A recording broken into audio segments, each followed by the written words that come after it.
Et bonsoir tout le monde. Donc on se retrouve, on est toujours J-1. Enfin maintenant il n'y a plus que quelques heures qui nous séparent du départ. Oui c'est ça, qui nous séparent du départ. Et ensemble on va préparer la nave. Parce que j'ai déjà bien pensé, j'ai déjà bien regardé, etc. Mais on va finaliser tout ça, on va écrire sur papier, on va voir ce qu'on va faire, où on va partir.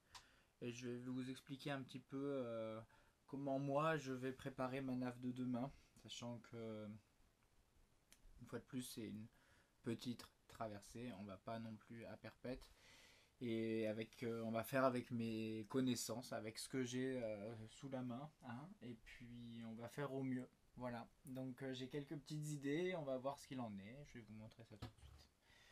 Donc je vous pose là. Normalement vous devriez voir pas mal. En attendant, hop, donc je suis complètement KO. À force de briquer depuis 2 jours et puis de courir à droite à gauche, etc. Parce que vous êtes en bateau, vous n'avez plus de voiture. Donc les moyens de déplacement, c'est plus les mêmes. Donc, qu'est-ce qu'on va faire? On va prendre en premier la carte. Je pense que c'est le plus sympa. Je vais vous montrer déjà ce qu'on va faire. Donc, voilà, en plus ça prend pas beaucoup de place. C'est parfait.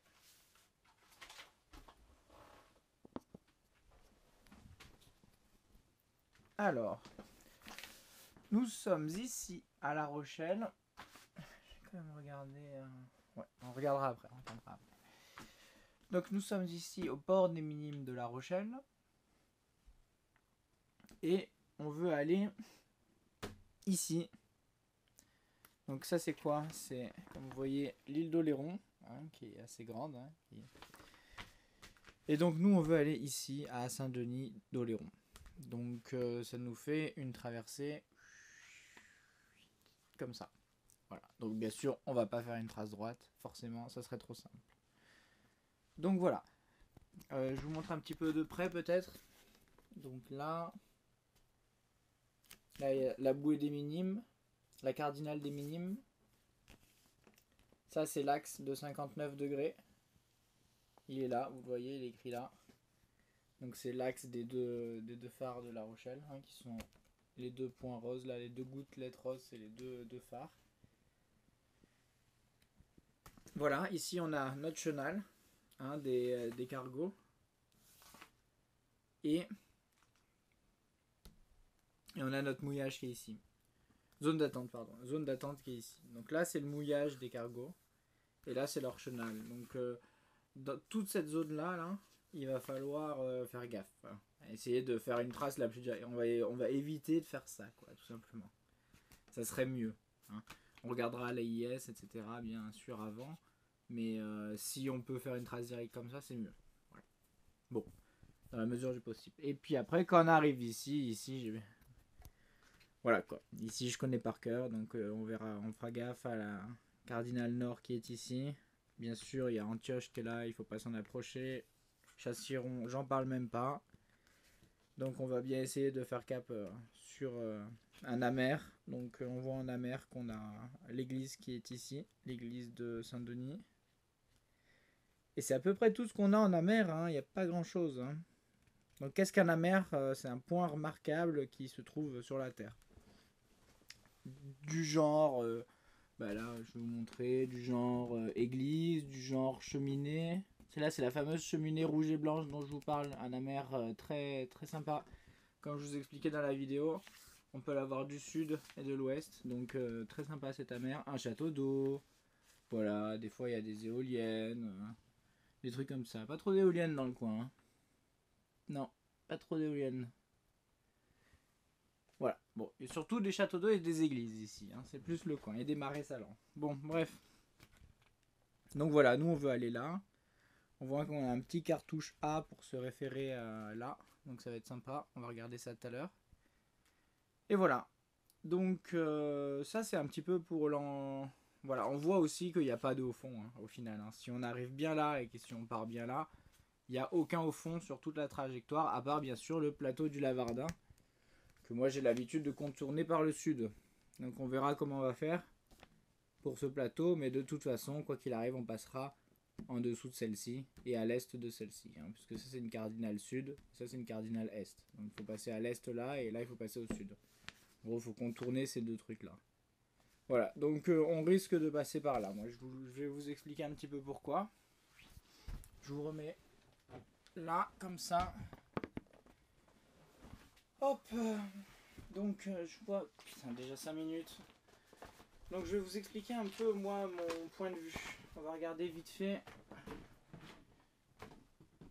Pour la carte, on verra après, hein, si on en a besoin. On va regarder le Wind Guru.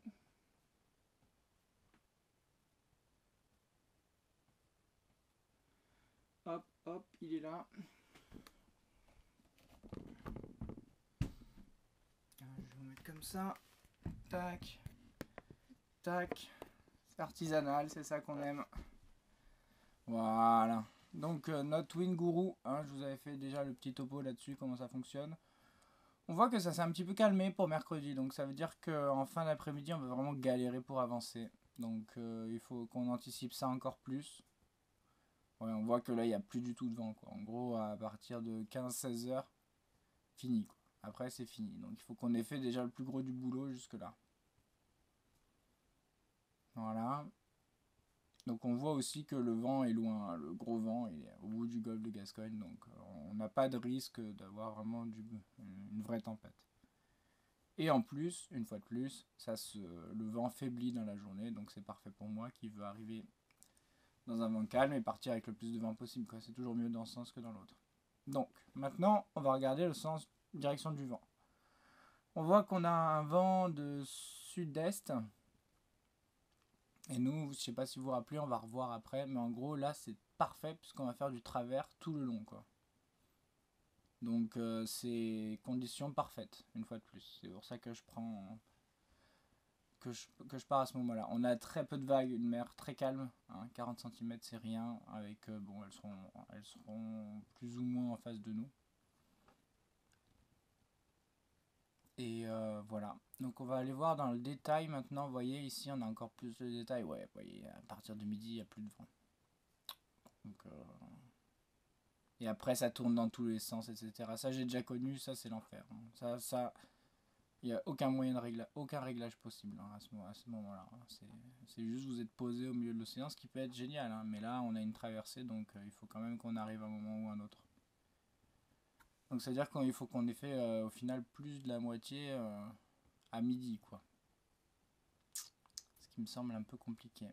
Donc on va voir, on va continuer notre histoire parce que vous allez voir que j'ai trouvé petite stratégie secrète. Voilà, parce que ça, apparemment, ça c'est un petit peu plus loin. Peut-être qu'il y a un peu plus de vent au large. Vous voyez, ça c'est parfait, ça, pour moi. Donc, quelle est ma stratégie secrète? Ma stratégie secrète, c'est que vu qu'il n'y a pas de vent, on va utiliser d'autres choses. On va utiliser les courants. Pourquoi on va utiliser les courants? Je vais vous montrer de suite. Je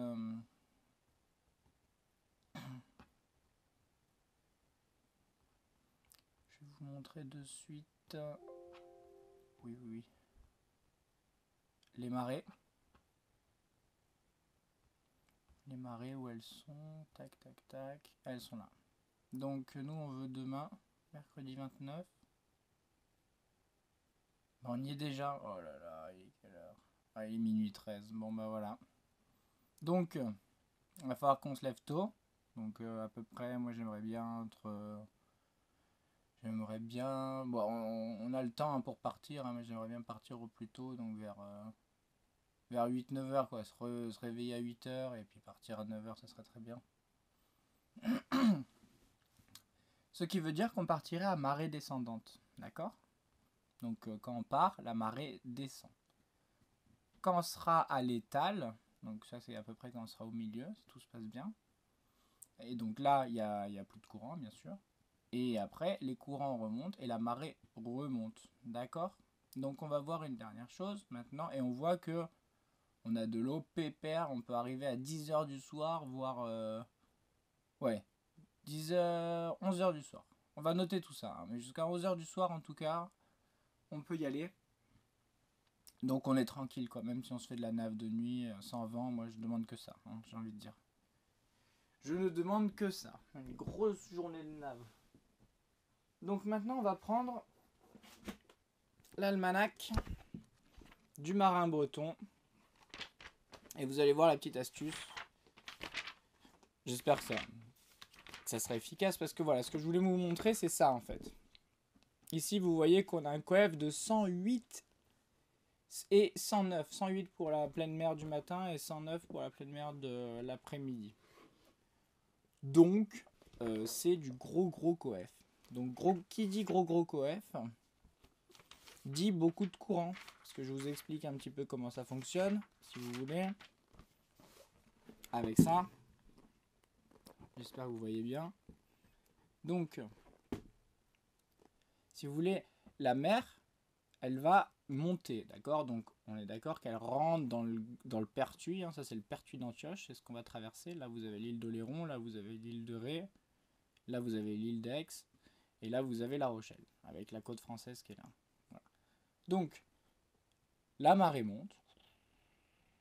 Tac. Elle remplit le tout, d'accord?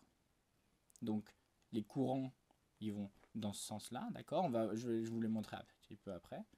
Et donc, après, quand la mer se retire, comme ça, elle part comme ça, bah, du coup, la mer est aspirée, si vous voulez, un petit peu. Et forcément, ça crée du courant. Donc, je vais vous montrer simplement ici avec les flèches. Vous voyez que là, on est 5 heures avant la pleine mer. Donc, ça veut dire que l'eau est en train de monter. Que là, ça s'accélère, voilà, 4 heures après la pleine mer, avant la pleine mer. 3 heures, alors là ça remplit à gogo, hein, parce que 3 heures, donc la pleine mer c'est là et là, donc 3 heures avant on est 6, 4, 3, on doit être là, donc vous voyez que là, c'est là où c'est le plus gros pic, il est là, hein, c'est 3 heures avant la pleine mer. Donc là, on va avoir des courants qui monte encore, qui continue à pousser. Mais nous, ce qui nous intéresse, c'est plutôt le contraire. Je vais vous montrer. C'est quand la mer se retire, comme ici, 3 heures après la pleine mer. Donc, elle arrive jusqu'en haut. Là, plus de courant, ce qu'on appelle l'étale. Et après, elle commence à se retirer gentiment. Donc là, 3 heures après la pleine mer. Donc nous, on va partir justement au moment où elle commence à se retirer, d'accord? Donc on a vu entre 6 et 8 heures. Donc 6 et 8 heures, c'est 5 heures avant la pleine mer. Donc 5 heures avant la pleine mer. 5 heures, excusez-moi, 5 heures. 1 heure après la pleine mer, pardon. Vu que c'est 5 heures avant la basse mer. Donc 1 heure après la pleine mer. 1 heure après la pleine mer. Il est là. 1 heure après la pleine mer, vous voyez qu'on sera ici. Je vais vous mettre bien proche. Il n'y a pas beaucoup de lumière, mais j'espère que vous voyez. Et que c'est cadré aussi, parce que maintenant que j'ai enlevé le fisheye, c'est super dur de cadrer. Donc vous voyez la petite flèche violette, elle nous amène vers là-bas. D'accord? Après 2 heures après, donc là on sera un petit peu sorti du chenal. On voit qu'il y a un petit peu plus de flèches et que ça nous emmène toujours vers là-bas, vers les États-Unis. D'accord? Vers l'ouest. Donc au lieu de descendre plein sud comme on fait d'habitude pour éviter le Lavardin, là on va aller au Lavardin et dès qu'on l'aura passé, on va suivre le courant. Si vous voulez, on va se faire porter par le courant jusqu'à l'ouest. D'accord? On voit bien ici que là donc on est 3 heures après la pleine mer, donc on est en plein, là où il y a pas mal de courant. Là 4 heures après la pleine mer, pareil, vous voyez, il y a pas mal de courant. Donc on va se faire porter au large, même s'il n'y a pas vraiment beaucoup de vent, on va avoir beaucoup de courant. Et du coup, ça va nous faire dériver, si vous voulez. Vous voyez? Bon, alors après 5 heures, là c'est la grosse baston, on va peut-être éviter de se retrouver en plein milieu, parce qu'une fois de plus, ça doit être sur des coefs moyens, j'imagine. Alors, imaginez avec les gros coefs, hein, 108, 109, ça se trouve, là, ça va être vraiment énormément de courant. Hein, donc on va pas se jeter non plus dans la gueule du loup. On va quand même longer un petit peu. Voilà. Et à un moment, on va se retrouver à l'étale. Et l'étale, c'est le moment où il y a tout. J'en ai un mieux qui est là, au tout début. L'étale, il est là. Voilà. Et vous voyez que là, ça tourbillonne un peu dans tous les sens, mais il y a surtout des petites flèches violettes toutes micro, ce qui veut dire qu'il y a très peu de courant. Donc là, en gros, c'est mer calme, même au fond, d'accord? Le courant, ce n'est pas ce que vous voyez en surface. Le courant, c'est ce qui se passe sous l'eau. Et à plusieurs mètres sous l'eau. Donc là, à plusieurs mètres sous l'eau, il n'y aura plus de mouvement. Et c'est à ce moment-là qu'on devrait dépasser cet endroit-là, donc 46 nord avec 6 en plus, pour se retrouver dans les autres courants qui se trouvent ici maintenant. Vous voyez, on est au 6 là, donc hop, on fait cap. Donc on s'est laissé déporter gentiment sur l'ouest avec les courants. Et là, on va faire cap au sud-est. Donc comme si on allait, on va rentrer vers Saint-Denis, rentrer vers l'île comme ça, en se laissant une fois de plus porter par les courants. Voilà. Vous voyez que là, une fois de plus, ça remplit. Donc du coup, les courants vont nous pousser vers le sud-est. Donc c'est parfait. On se fait pousser à l'aller, on s'arrête, on vire et on se fait pousser au retour. Donc c'est pareil, je vous montre ici.